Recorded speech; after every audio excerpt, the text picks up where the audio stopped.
اور جس سے بہت سی بیماریاں آتی ہیں. اس پہ اب تحقیق بھی ہو رہی ہے پیراسائیکالوجی میں کہ نظر سے جو ریز اٹھتی ہیں وہ انسان کے جسم میں، یعنی نیگیٹو ریز جو خاص طور پر آتی ہیں، حسد کی نظر ہوتی ہے جیسے، تو وہ آ کے ایک ریئیکشن کرتی، کیمیکل ریئیکشن ہوتا ہے اس کی وجہ سے بلڈ میں، جس سے کچھ بیماریاں پیدا ہوتی ہیں. حدیث میں آپ کو سنا دیتی ہوں. حضرت ام سلمہ سے روایت ہے کہ آپ صلی اللہ علیہ وسلم نے ایک لڑکی کے چہرے پر کالے پیلے رنگ کا نشان دیکھا تو آپ نے فرمایا اسے نظر بد لگ گئی ہے، اس پر دم کرو. حضرت جابر کہتے ہیں کہ آپ صلی اللہ علیہ وسلم نے آل حزم کو سانپ کے ڈسنے کی وجہ سے دم کرنے کی رخصت دی، اور آپ نے اسما بنت امیس سے پوچھا کیا وجہ ہے کہ میرے بھتیجے کمزور ہیں، کیا فقر و فاقہ کا شکار ہیں، یعنی کھانے پینے کے باوجود یہ کیوں کمزور ہیں، کیا ان کو کچھ کھانے کو نہیں ملتا؟ انہوں نے کہا نہیں، بلکہ انہیں نظر بد بہت جلد لگ جاتی ہے. تو آپ نے فرمایا ان پر دم کیا کرو.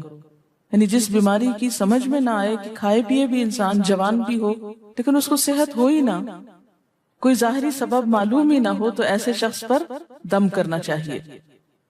حضرت عائشہ صدیقہ کہتی ہیں کہ رسول اللہ صلی اللہ علیہ وسلم نظر بد کی وجہ سے دم کرنے کا حکم دیتے تھے. حضرت انس کہتے ہیں کہ آپ صلی اللہ علیہ وسلم نے نظر بد اور بچھو وغیرہ کے ڈسنے سے اور پھوڑوں سے دم کرنے کی اجازت دی، یعنی پھوڑے وغیرہ جو ہوتے ہیں نا اس پر بھی دم کی اجازت دی. تو جسمانی بیماری ہے نا. اور نظر کے بارے میں تو یہ بھی کہا گیا ہے، حدیث میں آتا ہے کہ نظر بد کا لگنا حق ہے، انسان کو اونچے پہاڑ سے گرا سکتی. کیونکہ ہوتا کیا ہے کہ جب ایک خاص اینگل سے دیکھا جاتا ہے تو دوسرے انسان کے جسم میں جیسے لرزہ سا آ جاتا ہے نا اور انسان ہل جاتا ہے. اس کی دلیل قرآن میں بھی ہے. ایک سورت کے آخر میں آتا ہے وَإِن يَكَادُ الَّذِينَ كَفَرُوا لَيُزْلِقُونَكَ بِأَبْصَارِهِمْ لَمَّا سَمِعُوا الذِّكْرَ، کہ قریب ہے کہ کچھ کافر آپ کو اپنی نگاہوں سے کیا کر دیں، پھسلا دیں جب یہ قرآن سنتے ہیں. یعنی وہ سننے نہیں آتے تھے، صرف آپ کو گھورتے رہتے تھے. اور کس لیے گھورتے رہتے تھے؟ تاکہ آپ بول نہ سکیں، آپ لرز جائیں، ڈگمگا جائیں، اپنا کام چھوڑ دیں. بری نیت سے آتے تھے. وَيَقُولُونَ إِنَّهُ لَمَجْنُونَ، کہتے ہیں کہ یہ تو مجنون ہو گیا. آپ صلی اللہ علیہ وسلم نے فرمایا نظر بد حق ہے، اگر تقدیر سے کوئی چیز سبقت لے جا سکتی ہوتی تو وہ نظر بد ہے. پتہ کیسے چلے؟ چل جاتا ہے. پتہ کیوں نہیں چلتا؟ مثلا آپ کا بچہ ہنس رہا تھا، کھیل رہا تھا، دودھ پی رہا تھا کہ اچانک کوئی شخص آیا اور جب وہ اٹھا تو بچے نے شور کرنا شروع کر دیا. اور پتہ چل جاتا ہے. بعض اوقات گھر ہی کے لوگوں کی لگ جاتی، بعض اوقات محبت سے بھی لگ جاتی کہ بچہ کھیل رہا تھا، آپ دیکھتے کہ وہ گر پڑا، اچانک رونا دھونا شروع ہو گیا، سر پٹ گیا. حدیث میں آتا ہے نظر بد انسان کو موت تک اور اونٹ کو ہانڈی تک پہنچا دیتی. اونٹ کو ہانڈی تک پہنچانے کا مطلب کیا ہے؟ ذبح کرنا پڑ جاتا ہے، تڑپنے لگتا ہے. آپ صلی اللہ علیہ وسلم نے فرمایا اللہ کی قضاء اور تقدیر کے بعد سب سے زیادہ نظر بد کی وجہ سے میری امت میں اموات ہوں گی. آپ صلی اللہ علیہ وسلم نے فرمایا نظر بد سے اللہ کی پناہ طلب کیا کرو، کیونکہ نظر بد کا لگنا حق ہے. اسما بنت امیس نے آپ سے گزارش کی کہ بنو جعفر کو نظر بد لگ جاتی ہے تو کیا وہ ان پہ دم کر سکتی ہیں؟ آپ نے فرمایا ہاں، یعنی ایک عورت بھی دم کر سکتی ہے، اور اگر تقدیر سے کوئی چیز سبقت لے جانے والی ہوتی تو وہ نظر بد ہے. آپ نے فرمایا بے شک نظر بد انسان پر اثر انداز ہوتی ہے، حتیٰ کہ اگر وہ ایک اونچی جگہ پر ہو تو نظر کی وجہ سے گر بھی سکتا ہے، یعنی فزیکلی بھی اثر انداز ہوتی. اور آپ دیکھیں کہ وہ قرآن پاک میں نہیں آتا وَمِن شَرِّ حَاسِدٍ إِذَا حَسَدَ، اور حاسد کے شر سے جب وہ حسد کرے. تو نظر بد ہوتی کس کی ہے؟ حاسد کی ہوتی. بری نظر کس کی ہوتی ہے؟ حاسد کی. تو جو صبح شام 3 دفعہ یہ پڑھتے رہے ان کو حاسد کچھ نہیں کر سکتے، ان کا کچھ نہیں بگاڑ سکتے، جتنا چاہیں گھورتے رہے. اسی طرح ابن کثیر نے کہا کہ نظر بد کا اللہ کے حکم سے لگنا اور اثر انداز ہونا حق ہے. تو جب اللہ کی پناہ لیتے ہیں نا قل اعوذ برب الفلق قل اعوذ برب الناس، تو آپ نے اللہ کے پناہ لے لی، شیلٹر میں آ گیا. اب ہر چیز بیکار ہو رہی ہے، سب نظریں وظریں. اور اگر لگتی بھی ہے انسان کو تو کس سے؟ اللہ کے اذن سے لگتی. حافظ ابن حجر کہتے ہیں کہ نظر بد کی حقیقت کچھ یوں ہے کہ ایک خبیث الطبع انسان اپنی حاسدانہ نظر جس شخص پر ڈالے تو اسے نقصان پہنچے. ابن قیم کہتے ہیں کچھ کم علم لوگوں نے نظر بد کی تاثیر کو باطل قرار دیا ہے، اور ان کا کہنا ہے کہ یہ محض توہم پرستی ہے اور اس کی کوئی حقیقت نہیں، لیکن حقیقت یہ ہے کہ یہ لوگ سب سے زیادہ جاہل اور ارواح کی صفات اور ان کی تاثیر سے ناواقف ہیں، اور ان کی عقلوں پہ پردہ پڑا ہوا ہے، جبکہ تمام امتوں کے عقلاء باوجود اختلاف مذاہب کے نظر بد سے انکار نہیں کرتے، یعنی صرف اسلام میں نہیں دیگر مذاہب میں بھی یہ کانسیپٹ پایا جاتا ہے، اگرچہ نظر بد کے سبب اور اس کی جہت تاثیر کے سلسلے میں ان میں اختلاف ہے۔ پھر کہتے ہیں اس میں کوئی شک نہیں کہ اللہ تعالیٰ نے جسموں اور روحوں میں مختلف طاقتیں اور طبیعتیں پیدا کی ہیں، اور ان میں کئی خواص اور اثر انداز ہونے والی کیفیات ودیت کی ہیں۔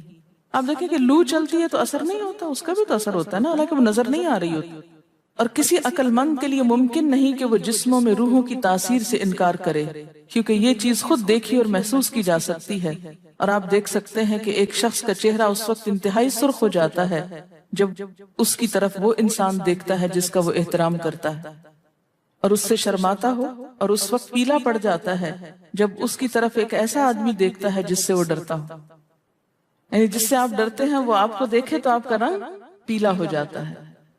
فرمایا یہ سب کچھ روحوں کی تاثیر کی وجہ سے ہوتا ہے، اور چونکہ اس کا تعلق نظر سے ہوتا ہے اور اس لیے نظر بد کی نسبت آنکھ کی نظر کی طرف کی جاتی ہے، حالانکہ آنکھ کی نظر کچھ نہیں کرتی، یہ تو روح کی تاثیر، یعنی نظر یہ نظر نہیں ہے صرف، بلکہ اندر سے روح یا احساسات ہیں جو ٹرانسفر ہوتے ہیں۔ آپ دیکھیں کہ محبت کی نظر کیا اثر نہیں کرتی، کرتی ہے نا، اسی طرح نفرت کی، غصے کی، اور آپ کے چھوٹے بچے خاص طور پہ نظروں کو بہت پہچانتے ہیں۔ آپ نے دیکھا ہوگا کہ بچے کچھ لوگوں کے پاس فوراً چلے جاتے ہیں اور کچھ لوگوں کے پاس نہیں جاتے۔ بچوں کی مثال اس لیے دے رہی ہوں کہ وہ معصوم ہوتے ہیں نا، ان کو کسی نے سکھایا پڑھایا نہیں ہوتا کہ ادھر جاؤ اور ادھر نہ جاؤ، اور اگر آپ سکھائیں پڑھائیں بھی تو پھر بھی وہ اپنی مرضی کرتے ہیں، آپ کی نہیں مانتے، تو وہ ایک طرح سے بہترین جج ہوتے ہیں۔ بعض لوگوں کو دیکھ کے بچے رونے لگتے ہیں، بعض کو دیکھ کے مسکرانے لگتے ہیں، یہ ایسا کیوں ہوتا ہے؟ اچھا، اسی طرح اگر کوئی شخص کانسٹنٹلی آپ کو دیکھ رہا تو آپ کانشیس ہو جاتے ہیں، آپ ٹھہر نہیں سکتے۔ اسی طرح اگر کوئی سٹیئر کر رہا ہو تو اس کی نظروں سے بعض اوقات خوف بھی آنے لگتا ہے۔ اللہ نے کیسی کیسی طاقتیں انسان کو دی ہیں، سلطان النصیرہ۔ اچھا، پھر لکھتے ہیں کہ روحیں اپنی طبیعتوں، طاقتوں اور کیفیتوں اور اپنے خواص کے اعتبار سے مختلف ہوتی، سو حسد کرنے والے انسان کی روح واضح طور پر اس شخص کو اذیت پہنچاتی ہے جس سے حسد کیا جاتا ہے۔ ویسے بھی تو آپ دیکھیں نا، وہ رویے ایک دم آپ پہچان لیتے ہیں۔ یہی وجہ ہے کہ اللہ تعالیٰ نے حاسد کے شر سے پناہ طلب کرنے کا حکم دیا ہے۔ حاسد کی تاثیر ایک ایسی چیز ہے جس سے وہی انکار کر سکتا ہے جو حقیقت انسانیت سے خارج ہو۔ جنوں کی نظر بھی لگتی، یہ میرا قول نہیں ہے، حدیث ہے۔ حضرت ابو سعید خدری سے روایت ہے کہ رسول اللہ صلی اللہ علیہ وسلم جنات اور انسانوں کی نظر بد سے پناہ مانگتے تھے، یعنی آپ جو پناہ مانگتے تھے بری نظر سے، وہ انسانوں کی بھی اور جنوں کی بھی۔ پھر جب معوذتین الفلق اور الناس نازل ہوئیں تو آپ انہی کو پڑھتے اور باقی دعائیں آپ نے چھوڑ دی تھی، یعنی قل اعوذ برب الفلق، قل اعوذ برب الناس، پھر سب چیزوں کے شر سے بچنے کے لیے کافی۔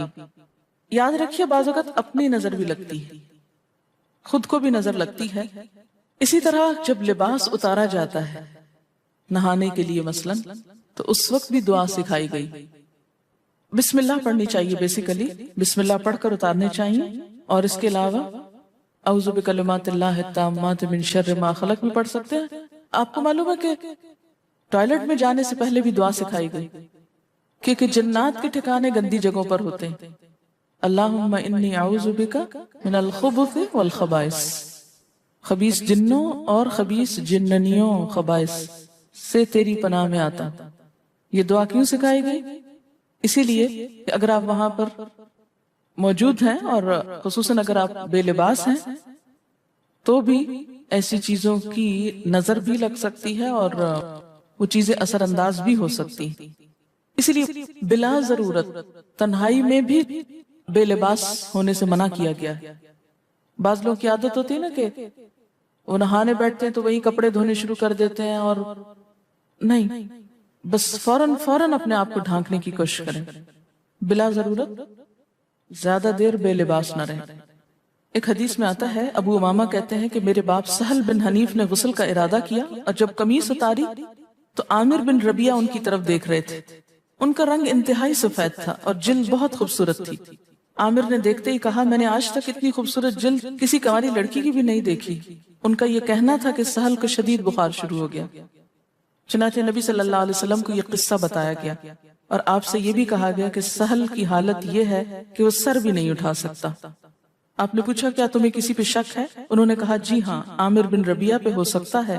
آپ نے انہیں بلوایا اور ناراضگی کا اظہار کرتے ہوئے فرمایا تم میں سے کوئی ایک کیوں اپنے بھائی کو قتل کرتا ہے؟ کیا تم بارک اللہ نہیں کہہ سکتے تھے؟ اس لیے اب غسل کرو اور اس غسل کا پانی کس پہ ڈالا جائے؟ جس کو نظر لگی.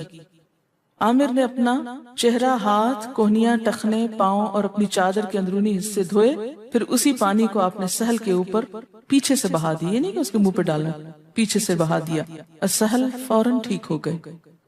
اس کا طریقہ بتایا گیا اس غسل کا.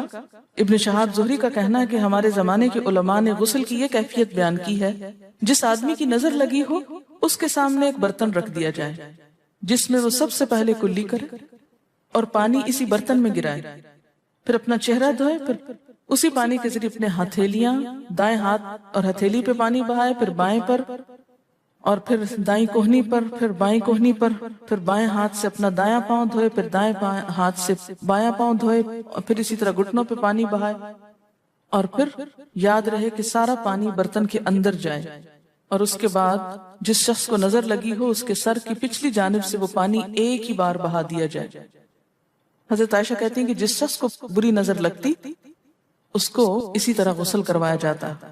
اب بعض اوقات یہ نہیں پتا چلتا کس کی لگی.